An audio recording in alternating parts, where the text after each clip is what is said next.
NRM na Mwami Museveni kati sisobola compromisinga lwaleero lwa nakavubu ndiwe FDC nimusajja wankyukakyuka era nwana kulaba nga tugenda mu buyinza n'olwekyo nakavubu singa tubadde tunoonya mukulu wa kika awo nandibadde ngamba kanzire kusaidia ya mwanyi naze mukulu w'ekika mu famire yange but as we speak this is a national issue ate tulwanirira ggwanga ensonga lwaki nkugambye candidate wange yono era yonna gye tugenda okutambula ngenda kutambulanga naye badde myaka mingi nnyo nga kifo kino kyenzijjako kikulembera ekibiina kimu ekya NRM wano Mukono naye ate tugenza okwesanga nga ffe bannamukono nga nze nkulembedde bo nze ediso lya Mukono nasimbwa nanse nga tulaba bingi ebitalondoddwa tufuna ssente zaffe eyo palamenti zeeyisa gavumenti ngezituwadde ez'abakyala ez'abavubuka awamu n'ez'abaliko obulemu kyokka n'ez'abakadde naye tewali muntu alondodde tetuzifunyeeko ffe abakyala nga nze omu nga nze mulimu ebibiina bingi bye mbaddengamu byenzizengamu okulaba nti tugenda okufuna ssente ezo naye tetufunye mukisa kuzifuna. Nakavubu biri wanaabayo meeting z'ekikanja agenda ntuule naye ku nsonga eno candidate wange Nancy wa FDC mulwanyi munnange tumaze naye akabanga twagala kulabanga tuleeta nkyukakyuka mu ggwanga.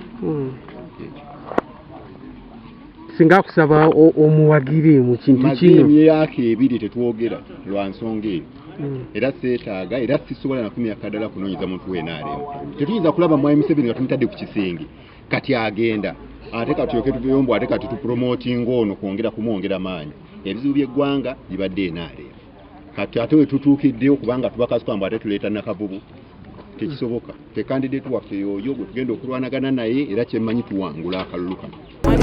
I want to warn the Honorable Minister Chibule seriously.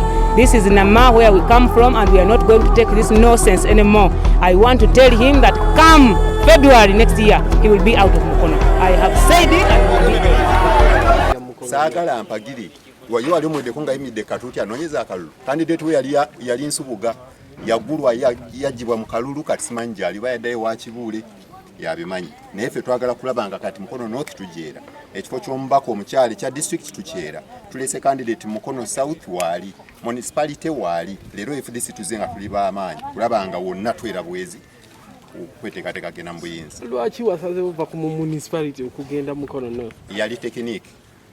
Yali tekiniki eri gyenzaalwa gyensinga amaanyi amangi ate nga wana at least tulinawo candidate n'olwekyo ne tutuula ne tukkiriziganya nti ngende eri ono asigale wano tulwanire wamu okulabanga Mukono yonna enunulwa omulundi guno. Amaanyi go gali luddawa? Amaanyi gaye galinamu okusinga naye nekyampisi tugikutteko kyemmanyi we tutuukira mu mwezi ogwokubiri wonna tujja kubanga tugunyewo nga tututewo. Biki byokoze ebyenkizo byoga nti abantu be Mukono North bagenda kusinziirako okukulaba? Mukono North mbadde ebbanga ddene nwaniride abantu ba bulijjo ettaka ly'omukiwali lyali litwalibwa nali omu ku bo era nali musaale okulabanga ettaka eryo nakati emisango gikyali mu kooti. Ensonga ey'okubiri Mukono etuuliddwako nnyo North tete emyaka 10 okuva we yasalibwako ku municipality tebadde na mubaka avayo kulwanirira muntu wa bulijjo n'olwekyo nzize omulundi guno twagala okulabawo enkyuka n'okulabawo difference wakati emyaka giri 10 na gino emyaka gye tugenda okuyingiramu egy'akalulu. Ensonga ey'okusatu kano akalulu tetuzzeemu just kalulu naye tuzze kulaba nga tuleeta nkyukakyuka mu Mukono ne Uganda yonna n'olwekyo ebirala eby'omubaka wa Parliament buli omu abimanyi kuba kukola mateeka naye singa gano aganyigiriza abantu agabadde nga gakolebwa ebbanga lyonna twagala kulaba nga omulundi guno tujja tukole amateeka agatanyigirize muntu wa bulijjo nga ku nkomerero ya byonna ffenna nga bannayuganda tujja kweyagalira mu nsi yaffe.